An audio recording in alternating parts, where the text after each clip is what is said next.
Chapter 7 Flowerhead. Day 4. Dear First Grade Journal, I am writing this page on a stupid, dumb tour bus. Stupid, dumb tour bus is the grown up word for there is nothing but old people on this thing. We are going on a nature hike.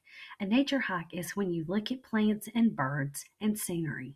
I cannot think of a worse activity. Mother said I will get some good pictures today. Big whoop. From Junie B, I do not want to be here. I closed my journal and I did a huff. This stupid, dumb bus trip is taking forever, I grumped. Mother and Daddy rolled their eyes, 'cause we hadn't actually left the parking lot yet. I kept on grumping. Then finally, the bus door closed and we started to go.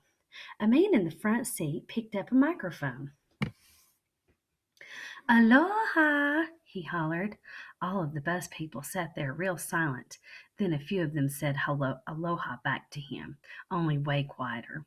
The man laughed. Oh, come on, you can do better than that.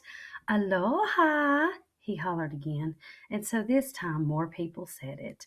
But they still weren't loud enough for him, I guess, because we went through the same nonsense 5 more times. I tapped on Mother. This guy's getting on my nerves, I said. Shh, she said back. I looked at Squeezer. Being shushed is getting on my nerves too, I said. The man kept talking. He said his name was Donald, and he will be our nature guide today. I did a sigh. Little children do not like nature, I said. Donald kept on blabbing. He said we were on our way to a beautiful rainforest and we will see some of the most spectacular scenery in the world. I covered my face. Little children hate spectacular scenery, I said. Donald went on. He said we will see gorgeous flowers and magnificent trees and beautiful birds of all colors. I did a loud groan because can this situation get any boringer? I said. An old man in front of me heard me say that. He peeked his head over the seat real friendly. He said his name was Harold, and he was 88 years young. When you get to be my age, spectacular scenery is as exciting as it gets, he said. I sighed again. That's not much to look forward to, Harold, I said. Daddy quick leaned over and he told me to please find something to do. Then he gave me my camera and he said to take a picture of the people on the bus. I waited till they stopped at the light and then I stood in the aisle and I took a picture. Click, click. Day 4, a bus full of old people. I sat back down. That picture will go nicely with my other embarrassing photojournal pictures, I said. Room 1 is going to laugh me right out of show and tell. After that, Mother snatched my camera away and she said maybe I needed a nap. I covered my ears. Yeah, only how can I even sleep with all of Donald's yakking going on? I said. That man would not stop, I tell you. He told us the names of a million jillion Hawaii birds and a million jillion Hawaii flowers. Plus, also, he talked about pineapples and coconuts and bananas and papayas. Then Donald took a big breath and he started talking about tuna fish. I threw my hands in the air. For the love of Pete, someone take his microphone away, I hollered. Mother did a gasp at that comment. Daddy did a gasp too. I quick covered my mouth, but it was too late. All the bus people were stretching their necks to look at me. Junie B, what on earth has gotten into you today? Asked Mother. I slumped way down. Sorry, Mother, sorry, but I've got stress in my head, 'cause I really need an exciting picture for my photojournal. Only, what kind of exciting picture can you get on a stupid, dumb nature walk with old people? I stopped and looked over the seat. No offense, Harold, I said. None taken, he said back. It's just that I'm running out of time, I explained. Aren't we all? Said Harold.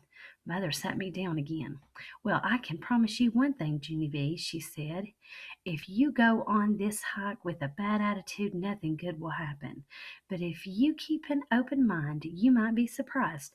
Sometimes nature can be very exciting. I slumped down even more. Yeah, right. Exciting, I said. I turned and looked out the window. I don't care what she says. Nature is not exciting, not even if it's in paradise. The bus trip took forever, it seemed. But finally, whew, at last, the driver turned a corner and we pulled into a parking lot. "We're here," said Donald. "Welcome to our beautiful Hawaiian rainforest." I sprang up like a spring. Then I ran outside and I sniffed real deep. Fresh air, I thought. "I would never breathe you again," I said. Pretty soon Donald gathered all of the bus people around him and he gave us a nature guidebook and he told us the hiking rules. "Hiking rule number 1," he said, "please stay on the hiking trail and do not wander off on your own." He went on. "Hiking rule number 2, please do not disturb the natural vegetation." And hiking rule number 3, please be respectful of nature and speak in quiet voices.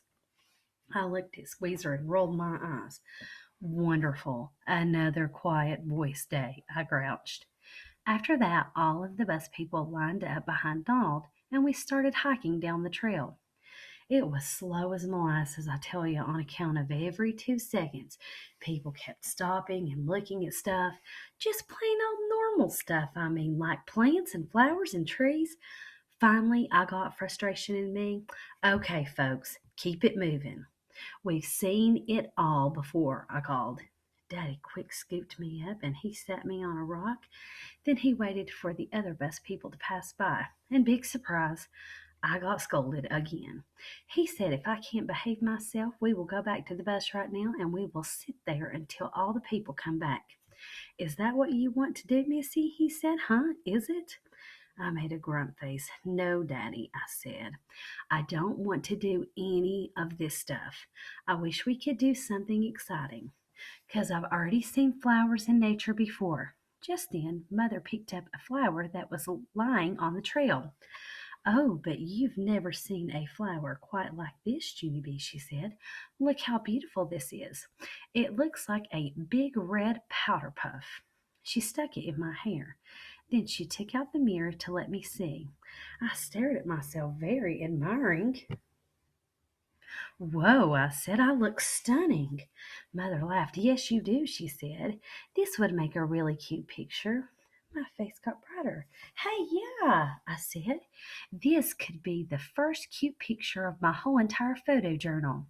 I quick got my camera and I held it way out in front of me. Then, click, click, I took a picture of my very own self.